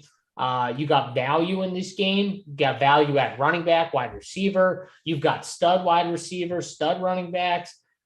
This game, to me, could end up being the winner. Like, it could just end up being the winning game on the slate. I think Justin Jefferson is in a spot where he could absolutely erupt. This dude had over 100 yards in this matchup in the first half. The second half didn't flow as good for him, but it was a big Alexander Madison game that week too, when they played the first time. I think Justin Jefferson, with all the man that Detroit plays, like, good luck with your secondary trying to cover Justin Jefferson. He is going to eat you alive, and I'm going to be heavy on him. I'm going to be heavy on Jamal Williams. I'll have probably Alexander Madison, some of him. And I like the Hawk and Reynolds call. So yeah, I'm going to be heavy on this game. I might even end up playing Kirk by the end of it, just because of how much I love Justin Jefferson, who's probably my favorite receiver on the slate. Like, if you just stud receiver, I think I like him the most here. So that's my take. One more thing to keep in mind: if these defensive players do end up, or most of them do end up playing, the Detroit Lions team totals 19.5. They haven't scored more than 19 points since week 1 against the 49ers, which was a game where they actually scored like 3 touchdowns in the last 2 minutes of the game because of just some wacky onside kick nonsense. So just keep that in mind. If Minnesota's got their starters back, their team totals 19.5. This has been a total or a number that Detroit has not gone over since week 1. All right, there you go. Some facts to keep in mind. Let's move on. Williams is just a mortal lock to me. I'm just going to say it on the early show here. It's only Wednesday. He is just, I'm looking at this price tag, 5,400. I don't know how he doesn't get there. Tony, I'm done telling people that running backs are locks, because I've told people he's going to get injured the first quarter the on him. last 5 weeks. I've told people locks. So I'm not even going to. I'm not giving a running back lock on the show. I'm just not going to do it. I'm not going to give it. I had one in mind. It wasn't the guy you said, but I did have one in mind. I'm not even going to say it because I don't want to jinx my guy. I'm not going to do it. So I will hold back. I will refrain from saying it. Let's move on. Let's talk about the LA Chargers against Big T's Cincinnati Bengals here. -3 at home. 50.5 is the total. Tony, Cincinnati, I got to start with you, buddy. This is your team, your squad. And what do you think of them being the favorites here? I know it's at home. That played well against the Chargers team that has also played pretty well too. Well, I was just going to say how bad the Chargers have played. They've made me sick the last couple weeks. Like, the Bengals, I really think the Bengals might be the Pittsburgh game. They just sucked last week too. It's in Denver though. That's a tough team. That's a tough game. I mean, they're like 500 though. They really haven't impressed me all that much. Have they just like blown you away any week? I guess not recently, but I don't know. I mean, I like their talent. We're all fans of the Chargers. Something's wrong with them. Like, you watch them, they have a bunch of 3 and outs, and I don't know. The point being, though, I mean, I do like them, and I just think the Bengals might be the most underrated team in football. They just have good guys. Burrow is good. These receivers are good. Mixon's been incredible. I don't really understand why the line's only 3 when the Chargers can't stop the run. The Bengals want to run Mixon. It feels like a clear mismatch to me. And yeah, the Chargers can probably score too, because honestly, I'd rather have the Chargers playing from behind. Like, if the Bengals go up a little bit and the Chargers have to be aggressive, which they never are, I like that version of the Chargers, which brings their guys back into play, which all of a sudden you could play a team like Mixon with Herbert and 2 pass catchers, and I could see that script falling perfectly into place. Mixon gets it going, has another big game like he's had. Chargers got to sling it all around the yard. You got Keenan and Mike Williams and Eckler. Nice targets to go with Herbert. I love Herbert playing from behind. So if you think Mixon's going to have success, that makes for a very good week. And I don't know why Mixon wouldn't have success. The Chargers haven't stopped anybody on the ground, and the Bengals have run effectively on almost everyone all year. I mean, look at his numbers, 165 and 123 the last 2 weeks. I mean, 165, I know the Steelers aren't what they used to be, but 165 against the Steelers is pretty impressive in a rivalry type game where you got to take notice at those numbers. And I like it. I like it a lot. Mixon plus Chargers run back. All right. Mixon. And plus I love Chargers the run Bengals back. as far as the actual spread. Yeah, I'm with you, Tony. This running back slate is so loaded that Mixon could end up falling under the cracks again, but he's in a really good spot. Like, this is a great matchup for him to dominate. I do think it's a close game. I do think that the Chargers can hang in there and keep this game close. And so maybe Herbert should be a little more in play for me. I do like Mike Williams in tournaments at that price tag for DFS. That's what I see here. Dunkel, what do you think of this game? So originally I wanted to back the full game over, but after I dug deeper into it, the Chargers team total over makes a lot more sense. I'm just trying to see where I can get the best price, but 23.5 is kind of the consensus I'm seeing. Again, I'm just trying to get the best price on it though. Looks like about minus 115 at DraftKings. So believe it or not, Cincinnati has a sneaky bad defense. I know that their box scores, like points they give up might look good. And this team over the last 3 games has given up over 6.2 yards per play. I mean, this is like, you're talking like a bottom 5 league defense in terms of yards per play.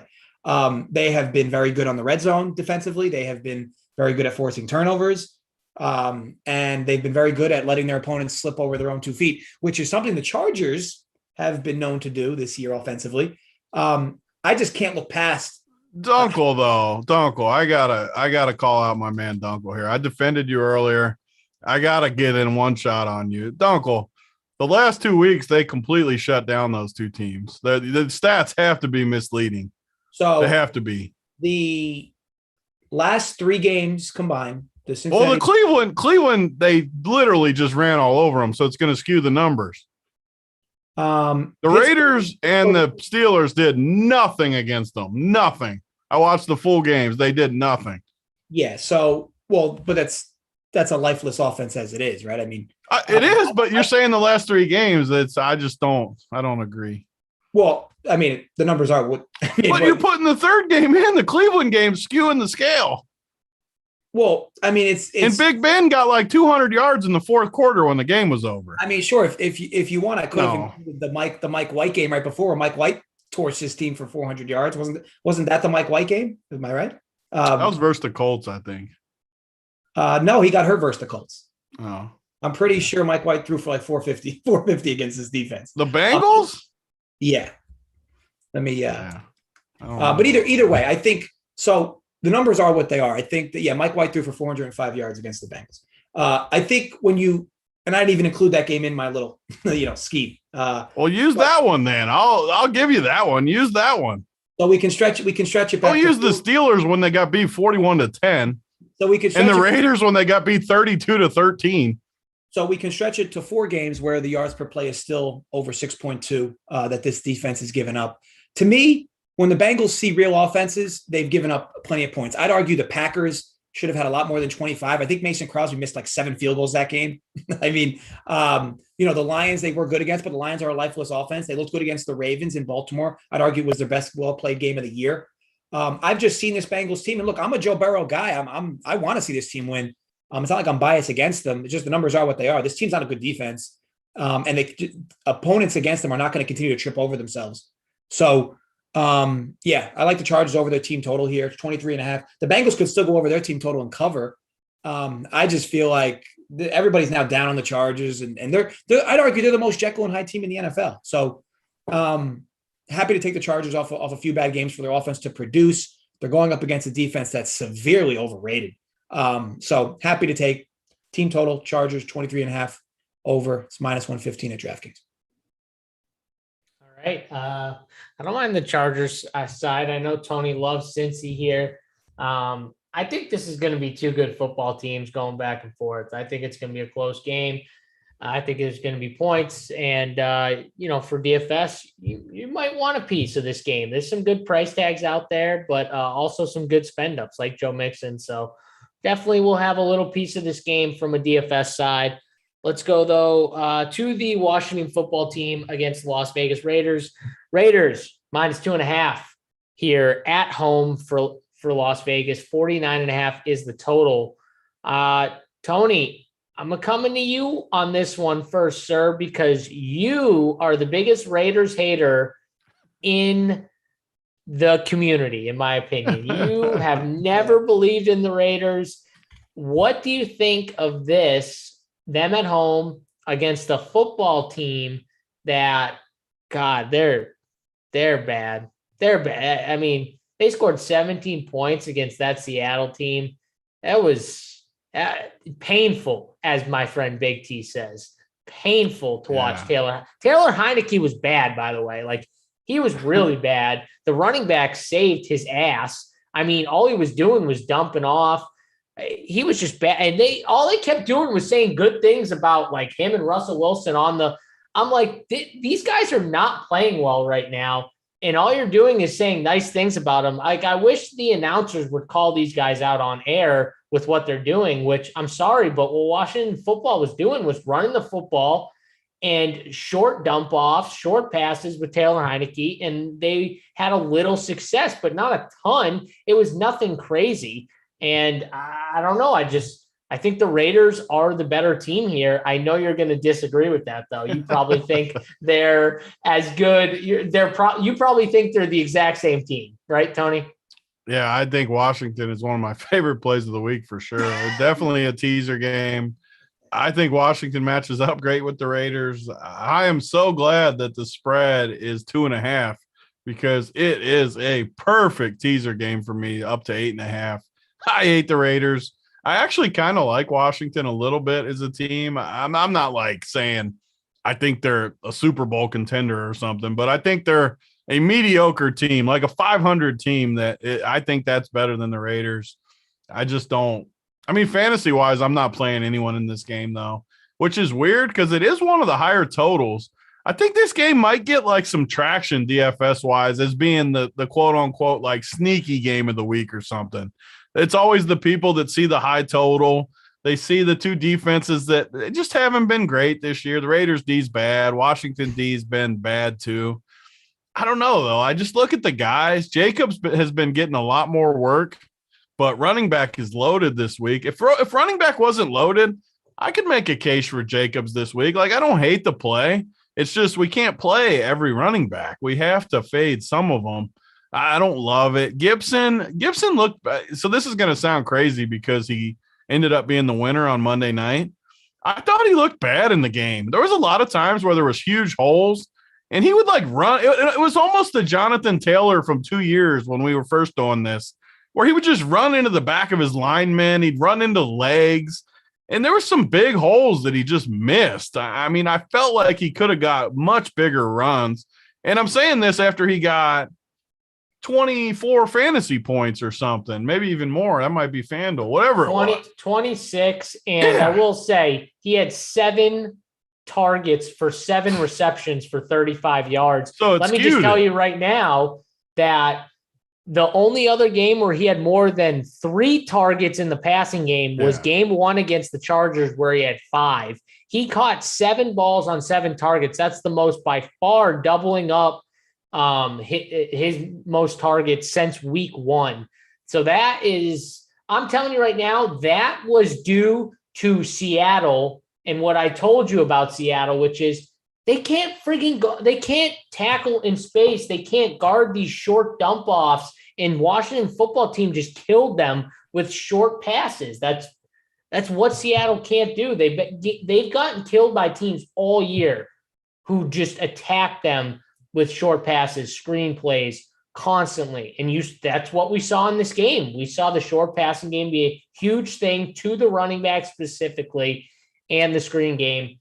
That's how Seattle gets killed all the time. And you saw it on display. It was the only thing that worked. I mean, I agree. I just didn't think he looked good. People are going to play him. I would play McLaurin, though. I think this is a McLaurin spot. The Raiders struggle with guys like McLaurin. He's been a little quiet recently. I mean, he didn't do much Monday night. I like McLaurin if anyone in this spot. And people love asking me about Hunter Renfrow. So last week, Waller gets hurt like in the second quarter. Renfrow had done nothing. I mean, I know it was early.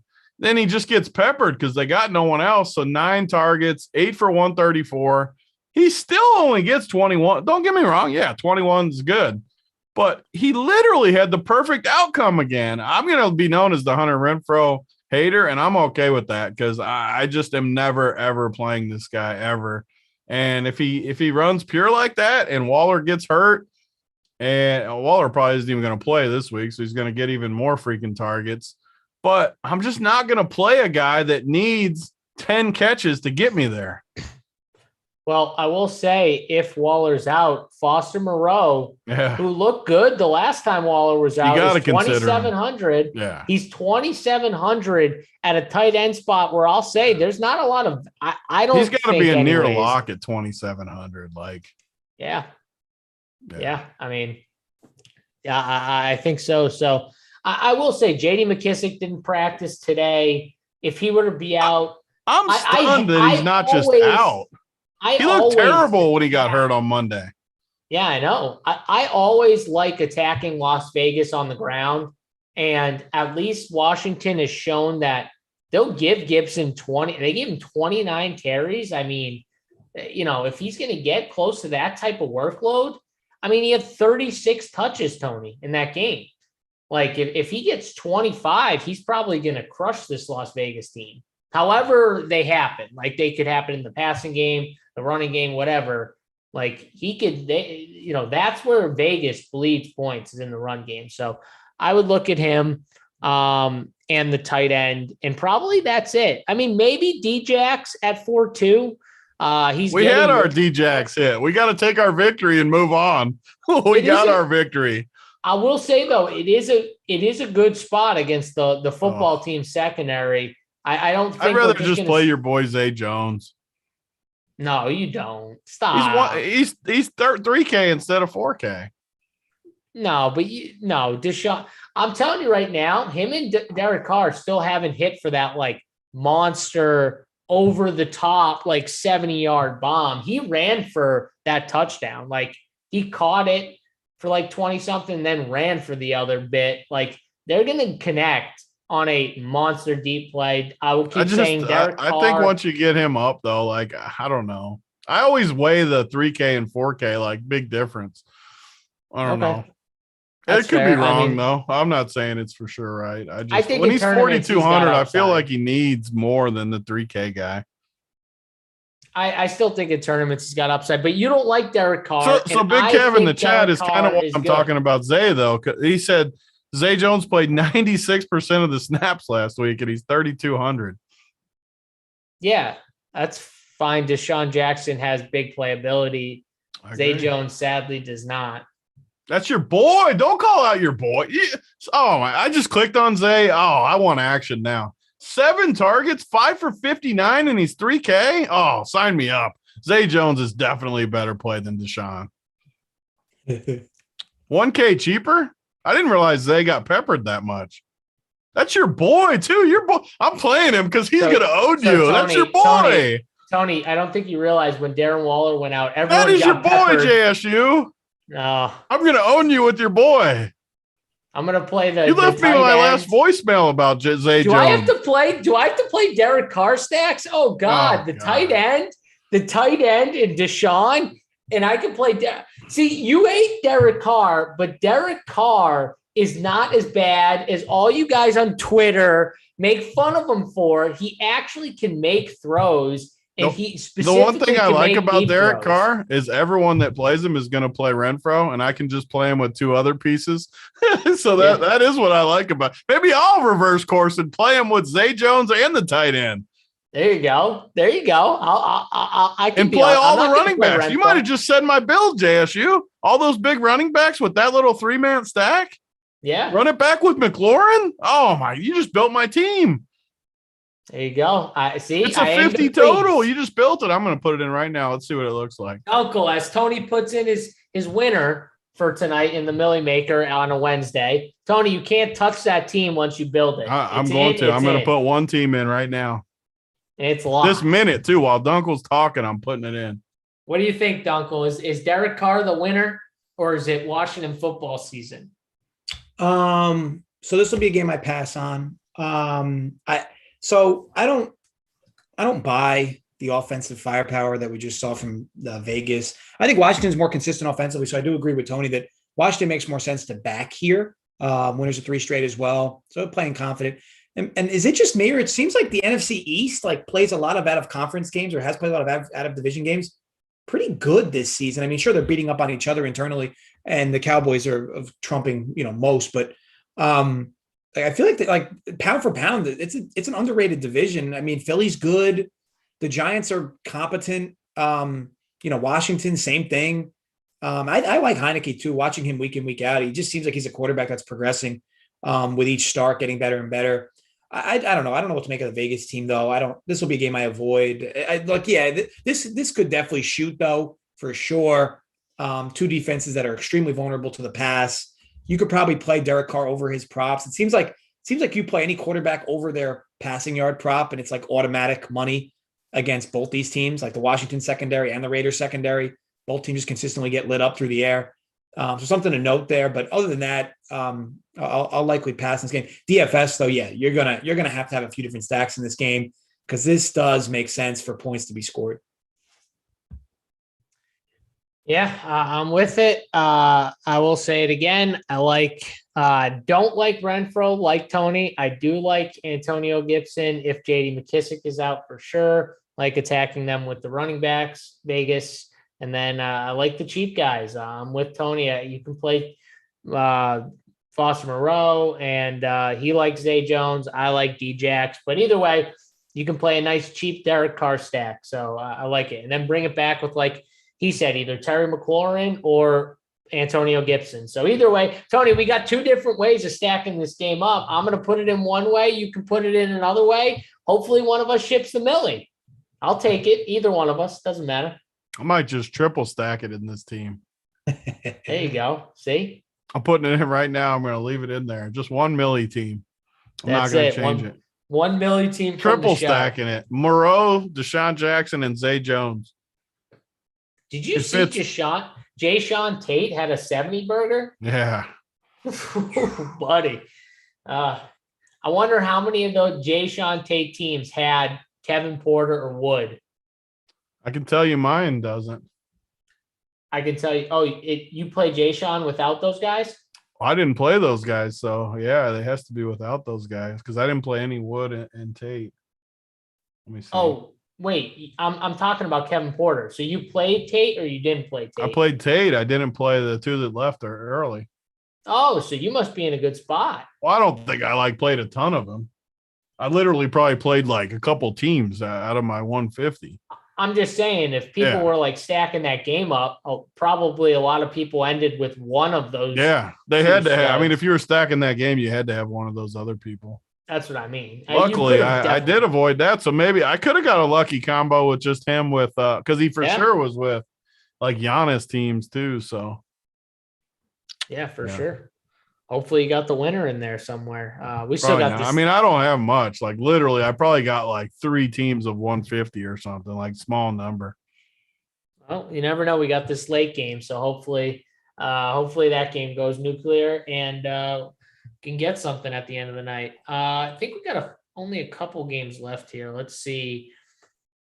Yeah, Baltimore Ravens. God. We were going to get overtime in the Milwaukee game, and Giannis hit a buzzer beater. Oh, man, that would have been sweet to get overtime in Giannis. That game's over, Tony. I know. He hit a buzzer beater. That's what I'm saying. Oh, yeah. I know. Yeah. Would have got overtime. I just saw it. Whatever. I'll take my 40 and 12 and 9 or whatever he put up, like the monster game he had. But overtime would have been nice. I had some Miles Bridges, Kelly Oubre, so that would have been nice. But Let's talk about the Steelers and the Ravens. Ravens -4 in Pittsburgh. 44.5 is the total for this one. Dunkel, I mean, the Steelers are just awful. They're an awful team. Now, you can make the case that Lamar hasn't looked great recently. What do you think of the Ravens here going into Pittsburgh? Yeah, I think if you truly need to bet this game, it probably has to be the under at 44. I want to be clear, I'm not making that bet myself, and I won't bet this game. I think there's too much Jekyll and Hyde around this Baltimore team recently. Now, sure, Lamar comes back off an illness, doesn't look fully like himself. They still squeeze a win. Pittsburgh, though, woof. I mean, that offensive line is so bad. Baltimore likely doesn't put a whole lot of pressure on that offensive line, though. Their pass rush isn't like tremendous by any means. The other angle is Ben Roethlisberger at home. You know, we want to talk about home road splits. He's got some of the most egregious home road splits of any NFL quarterback ever. So he's back home. So you'd figure you get a little better version of him. But I'll tell you what, if he plays bad again, I mean, trip to the glue factory to be start debated with Big Ben. Overall, like I said, to me, it's an under or bust. I think you could potentially target Baltimore's team total under. But again, with no TJ Watt, this defense is just not the same clearly by any means. Even Fitzpatrick made a big play last week, but outside of that, this defense is not near the same, but it's still good enough to slow down Baltimore, especially a team that wants to run. But yeah, this is an ugly game pass for me. All right, I like pass. Tony, what do you think about the pass, the old pass? I'm going to go with him. I'm going to pass too to get this thing moving because Pittsburgh. So I played Big Ben last week like a donkey, and I got lucky to get what he got. I got lucky to get 12. So I'll admit I was lucky. It's so pathetic when you play a guy and you're happy to get 12 from your quarterback. I was thrilled to get 12. That's how horrible he was. He was freaking awful, and I will never – he's been terrible all year. Yeah, I'm not even going to talk about this game anymore. I'm passing. All right, passing. I like it. Let's move on. We got 2 more games left, guys. Let's talk about the Jaguars. Tony and JJ's Jaguars, and then Tony and JJ's Rams, because you guys love both these teams. So I'm going to love your opinions on this game because the Rams are -12.5 at home, and the total is 47. Dunkel, are the Rams going to win by 40? Yes or no? They might. Your boy, Urban Meyer, whose name you don't mention. I didn't say it.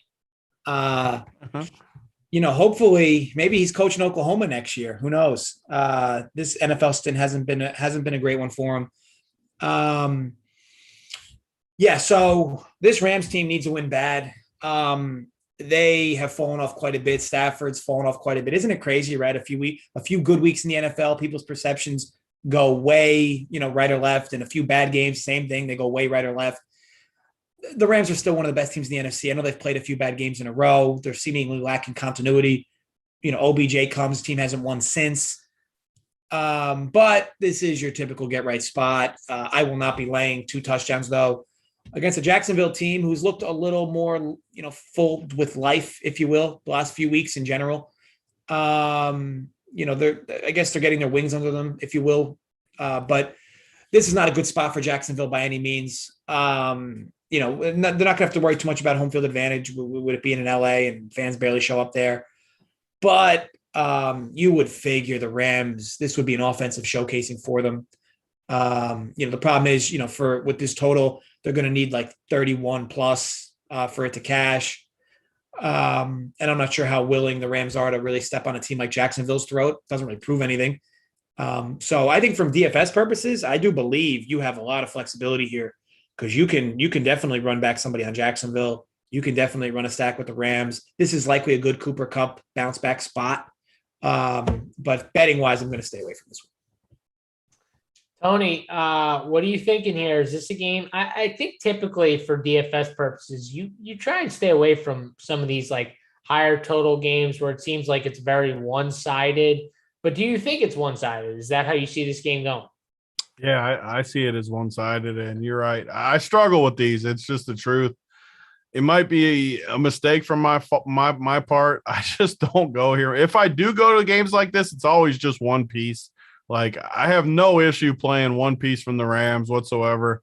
I just wouldn't stack it. I just don't believe in the not run back, and I can't play a Jacksonville guy here. If you can convince yourself to just load it up like the other spot, whatever the other game was we talked about, and just fully jam it and not run it back, more power to you. That's just not how I build teams. And man, I just can't play any of these Jacksonville guys. So I'm not going to full stack it. I do think you can play. My two favorite guys for sure are OBJ and Van Jefferson, 5,500 and 5,300. I think they're the perfect like afternoon filler type plays where you get everything going. There's not a ton of afternoon plays I love. You finish it out with like a OBJ or a Van Jefferson as a hammer. They both have big upside. They both got 10 and 9 targets last week. They both play Jacksonville, obviously. I mean, both of them could get you 30 fantasy points, both of those guys at 5,500 and 5,300. I don't think you need to play anything else with it, which makes it nice. I don't mind guys like Henderson, but if it turns ugly, I could see Sony Michel getting some carries, some other guys getting some carries. They need a win. Like, they need a win here. They're going to do anything they can to get a win and get out healthy. So for me, I love OBJ, by the way. He came through for me last week, got me $100 Mangone off of the Van Jefferson bet. Mangone, thank you for that. Sent me a tweet after the first quarter when Van Jefferson got a touchdown, little early victory lap from Twitter. Came back to bite you because OBJ got the job done. Thank you, Mangone, for that. We'll see you again Sunday night. But I do like OBJ again. I know people make fun of him. He's washed. He might be washed. But the dude got 10 targets. He's facing Jacksonville, and they want to get him going for the playoffs. So, I mean, the dude's 5,500. I'll take my chances again. Him and Van Jefferson, both great plays for me. I'm not going to play them together, though, obviously. Yeah, because you're not playing Stafford. Now, if you were playing I played Stafford, I would. Yeah. Like, I could see whatever that team was we were talking earlier. If you want to play Stafford, Van Jefferson, OBJ, and the defense, I'd rather – I mean, if you want to do that, that's just not how I build, but I could see it. I could see that being the winner for sure. I think they put up 40 points. I think they literally dropped the hammer on Jacksonville here. Same spot as your other game then. Yeah, it feels like the exact same spot. The only difference is, Tony, we got some cheaper price tags on some of these receivers here. As long as you don't play Cooper Kupp at $9K. Right. Definitely don't do that this week. Yeah. So, I mean, Cooper Kupp is the example, not to cut you off. Cooper Kupp's the example of, I need a run back with Cooper Kupp. He's too expensive. I need the game to stay close for him to hit his upside. I don't need a run back with the cheaper guys. Yeah, that's fair. I mean, and think about it too, like the last 2 weeks, they've had to play at San Francisco and at Green Bay. Two of the better teams, in my opinion, in the entire NFL, and they had to go to their place. Now they're at home against one of the worst teams in football. I mean, you want to talk about a get-right spot. This is about as good as it's going to get for this team, and I expect them to just pound them right from the get-go. And we know Shaman, like, they don't let up. It's wild, but like they need a win too. Yeah, they need to win, and they're one of those teams that, like Tony said, they want to keep things fresh and going and get their guys in rhythm. And it makes sense. The OBJ call makes sense because you're right. They want to give him the football. They want to show him out pretty much is what they want to do. They have to, right? It's not that they want to. They have to. If they want to make a deep run, they need him. Like, he's got to be good for them to be good. Yep. And I said it on this show last week. I love Van Jefferson. I talked him up on the show. I like him again. I think he's in a great spot again to smash. So, yeah, I'm in on those two guys. Whether you want to play them with Stafford and pair them, or like Tony said, just drop like a late hammer with one of these guys and just hope, at least one of them pays off, which I could see both of them paying their price tag off, but I think one of them has a really good chance to, right, Tony? Like, if you just, I'd be stunned if one of them didn't get 20 plus. Yeah. I do think the other sure. one probably will bust or not go off, like get like 9 or 10, but I think one of them for sure gets you 20. One of them's going to house one. One of them's going to hit like a 60-yard touchdown. Yeah, it's got, like you said, it's probably one, but it could be both. Could be You never both. I know. mean, if you play both, just play Stafford. It's the only thing I'll say. Just don't not play Stafford if you play both of them. For sure. And I got nothing on the Jag side. So, obviously, let's move on to the final game, which is the San Francisco 49ers, 3.5-point favorites in Seattle against the Seattle Seahawks. 46 is the total. Dunkel, we're in Seattle against the San Francisco team that's looked really good, but no Debo. So what are we doing here with this game? Yeah, I mean, that's a lot of high leverage, big play potential that's going to get lost for the Niners. I mean, Debo's been pound for pound on the field anyway, one of the most influential players towards a team's success. His ability to spread the run game out for the Niners has proved pretty pivotal for them. How it relates here, I don't know. Like I like targeting Russ's props last week, throwing the football because Washington's so bad in their secondary. It felt like Kirk Cousins ripped his team up early on, and then Niners made necessary adjustments. As it relates here, though, I struggle to figure out what Seattle wants to do with Russell Wilson here because the 3-8. He clearly is still not himself. Missed a lot of wide open throws on Monday night, which you would think after a few weeks he'd be out of his rust, but he's really not. This is a decent pass rush as well. If anything, you can actually target, believe it or not, Russ's rushing prop here. When it pops, it'll probably be like 16 and a half, 17-ish. Because the Niners are going to get him outside the pocket. And I liked that he was able to take off a few times in Monday's game. It showed his movements back. My issue is his accuracy, and it's relative to this line because, Russell Wilson throws up those moonball type deep balls, and it's just him and Lockett and Metcalf. They all just haven't been on the same page. They're going to need to score here to keep up. And as far as like the total goes, I'll likely stay away because I just don't trust what I've been seeing from Russell Wilson in this offense. At any point in time, of course, he can come alive. He'll be home. This 49ers secondary is beatable. I think here's the thing. Like, I think if you're going to bet Seattle, you likely have to bet it under. If you're going to bet the Niners, I mean, I guess it could go either way. But if you're going to bet Seattle, you probably prefer the game under. Seattle's going to try to milk the clock, run, just to do what San Fran's doing. San Fran just does it a lot better with the ground game. All in all, I've said a lot considering I don't have a bet, but I do think at minimum you can grab the Russ Wilson rush prop once it pops. It'll be about 17. I think it's a good spot for him to go over that. Is he actually going to run the football, Dunkel? Because I watched the whole game where he had chances to and decided not to until the end. Yeah, I mean, you might run into that. I'll tell you this, though. It shows that if the game's on the line, he's happy to do what he has to do to win the game. And I think you could see that regardless. I mean, it's not like... Why does it have to wait until the fourth quarter, though? Why can't he just literally take what the defense get? Okay, you want to roll coverage every single time over the top on DK Metcalf? Well, there's going to be parts of the field and parts of the game that are wide open. He would just choose not to do that, like ignore pretty much. Now, don't you think if they're reviewing the tape, like that might pop up, like in tape review this week, that like, hey, you would hope so. These are going to be open for you if you take them. Yeah, you would hope so. I mean, there should have been someone on the field at halftime telling. I'm sorry, but there's no way like Russ didn't see that at all throughout the game. Like it was there. He chose not to for whatever reason, in my opinion. But you're right. When it comes to the game on the line, well, that's when he'll do it. But why are we waiting till that point? And against San Francisco, you might not have those chances, man. San Francisco's played well. I know no Debo, but that run game is elite. And Seattle cannot stop the run. They cannot defend these running backs out in space.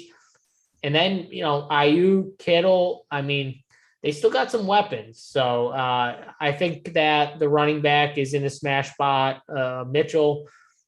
So, yeah, I mean, I got nothing from Seattle, though. I can't play any of these guys right now, Tony, from DFS. Like, I can't do it. I mean, yeah. Right? Yeah, no Russ. I mean, I completely agree. I agree with Uncle, too, though. I like the rushing prop. I mean, it's just not that much. He can win it on one run, roll out one time, run for 25 yards or something. Seattle is in the tank, though. What'd you say the spread? I can't pull the spread up for some reason. It's 3.5. Like, yeah, I just have to bet San Fran. I know they're going to miss Debo. Debo might be my favorite receiver of the year, like you guys said. Pound for pound, maybe not even pound for pound. He legit might just be the best weapon in football this year. So good. So they're going to lose him. But, man, Seattle has looked rough the last couple of weeks. And they're like a team that's used to winning. So when they're sitting at 3-9 or whatever they are now, that might not be the record, but it's close to that, whatever it is. 8, you're there. 3-8. I mean, they're a team used to winning. Are they really inspired to go out there and play their tail off? We always talk about this. The chat gets on me when I say teams quit. I will believe what I want to believe. I believe teams quit. Yeah, they're going to show up and play, but are they going to take the extra 2 hours to run routes and practice on Friday night instead of whatever they want to do, go to dinner with their lady? I don't know. That to me is quitting. Quitting is not just what you may think it is. I just don't see Seattle being motivated. San Fran's playing for the playoffs. They are a power running team going against a team that can't stop the run. I already talked about Washington, how I was disappointed with Gibson running into the back of linemen. That's not going to happen with Eli Mitchell in this San Fran running game. He's going to get loose. He's going to break them off right up inside Seattle. And without Debo, that might just mean even more Eli Mitchell. George Kittle let us down last week, my boy Kittle, but with Debo out, you got to think he's going to get peppered a little bit. I mean, he scored 3 touchdowns the 3 weeks before that. I'm fine coming back with him. I'm obviously not going to full stack this because I'm with JSU. I am not playing any Seattle guys under any circumstances. So it's just Eli Mitchell and Kittle for me. I think you can use them together. I think you can play them separate. I think they're both very, very good plays. Yep, I agree. You could play a pass catcher in Eli Mitchell for sure, but outside of that, I'm not going any further. I'm not going to play any Jimmy G. I don't want Seattle, so I don't see how Eli Mitchell, the running back has to be like the best it's ever been this week. Eli Mitchell is a total smash play. Yeah, it's just there's so many good plays, Tony. There's in every running range, back especially. In every range too, it feels like you got studs, you got the 7K guy, you got the 6K guys, then you got the cheapies. Might even have some backs. 4K guys if the right injuries hit. You could. So yeah, we have to see on the injuries. But that's going to do it, guys. We got through all the games. Don't forget, hit that like under button 2 hours again, too. We're running this under 2 hours lately. That's right. Under 2 hours. We figured it out. ODB was the problem. It was not JSU in his big mouth. It was ODB. So we got it. The chat just said one thing, too, before we get it. The Niners defense, very, very good play. I never talk up Ds. If you want to run like Eli Mitchell with the 49ers D, absolutely love it, because if Seattle truly does quit like I think they could, San Fran's playing for something. This defense has been better recently, and it's kind of sneaky because it's on the road. They're 3K. Like the defenses that are cheap always are higher owned. I think the 49ers D is very, very good play this week. Favorite defense on the slate for sure for me. I'm with you. Before we get out of here, I got to pick the winner. Of the 555 ticket. And there were a lot of good. I read through every single message, a lot of good messages in here. Tony, one specific to you, actually. Which I like him. Whoever it is, then I pick them. I will say you won't pick them when I read the message. But no, I'm not going to pick them. But it was between two people. And this message was, easy choice, would need some help from cords, but I would arrange for Big T's kids to get a puppy each and give back huge to the RPS fam. So I love that message. My only problem is Big T would literally kill me if I arranged some type of... I would actually be... I don't get mad often. I would actually be mad if someone brought dogs to my house. I would love it personally. His kids would definitely love it. They would love it. Yeah. They would love you for life, but I can't do that to my boy Big T. I actually think it's like going to happen to me too, is the worst part. Like I feel like one of these days I'm going to come home and there's going to be dogs there, and I'm going to be the pissed. best part is Amber's probably not watching, but like if she brings a dog home, you can't say no to her. No, like I won't say no, but I will be pissed. I actually will be mad. She knows I'll be Amber, mad you can too, do so what it you will want, take. girl. I never get mad either, for the record. Like it would take some stones to bring the dog home, because I will actually be mad. I hope she's watching.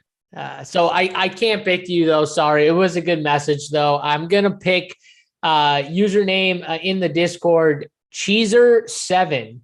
Had a nice little message here, runs a neighborhood bar that has slot machines. And every year we take all the change that is given back from our slot machines that we get from our customers and give it to charity. At the end of the year, it adds up.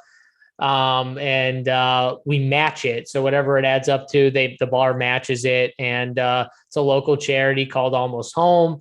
It's in a neighborhood that supports low-income families and food and clothing and all that stuff. So he said he would donate 10% of his winnings to the charity, which I thought was pretty cool. And I thought it was pretty cool that he owned a bar and slot machines and does that every year. It's kind of neat, something different for sure. So shout out to you, Cheeser7. DM me with your PayPal and JSU will hook you up. Now, if I don't send you this PayPal until tomorrow or the next day, I promise you I didn't forget you. I will send you the PayPal. Just DM me your PayPal and I will get you hooked up. Don't send me 100 messages.